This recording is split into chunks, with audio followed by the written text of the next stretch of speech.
Chuganabila.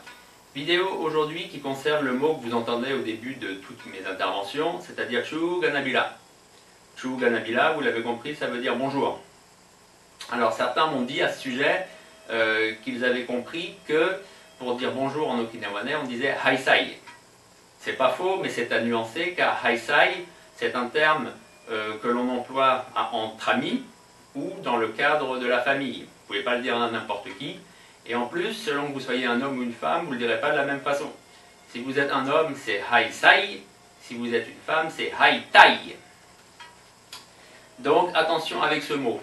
Donc c'est pour ça que par exemple, moi, j'emploie toujours Chuganabila, qui est le mot le plus normal et avec le niveau de politesse minimum quand on s'adresse à des personnes. Donc, ça s'écrit, si vous l'écrivez en alphabet latin, Chu. J'insiste, il y a deux U, il faut bien prononcer. Si vous dites Chu, on ne comprend pas. Chu. Ensuite, c'est reparti, il y a un troisième U. Uganabila. Donc, en caractère chinois, ça donne ça. Ça, c'est Chu. Et ça, c'est donc Uganabila.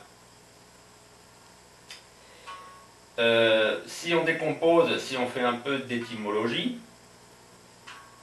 donc ça c'est aujourd'hui, donc Kyo, et ce caractère, donc qui se prononce dans ce cas-là Uganabila, signifie voir ou rencontrer.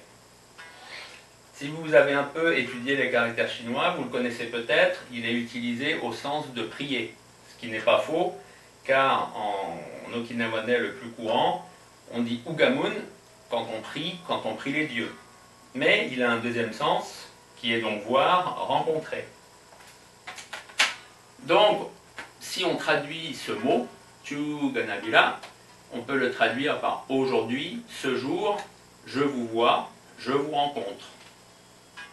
C'est donc la façon la plus normale, quand vous voyez votre professeur de karaté ou de kobudo, de le saluer.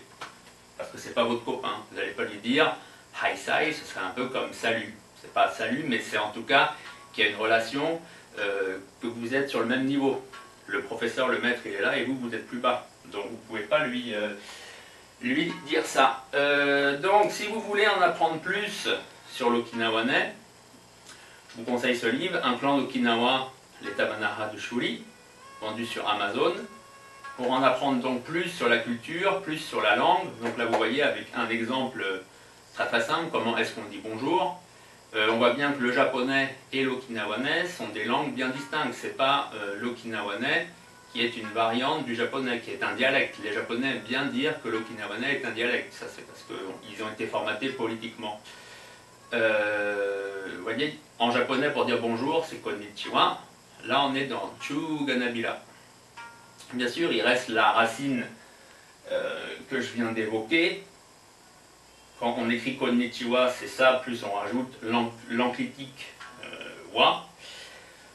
Mais pour le coup, c'est deux mots différents, c'est deux façons de s'adresser aux personnes qui sont en plus un peu plus hautes que nous. C'est aussi, donc c'est deux façons différentes. Voilà. Ça c'est donc les Tamanaha vendus sur Amazon. Et on finit avec le mot du jour. Le mot du jour, il était consacré à bonjour. Et on va finir avec au revoir. Au revoir qui se dit Gubuli Sabila. Gubuli Sabila. À bientôt.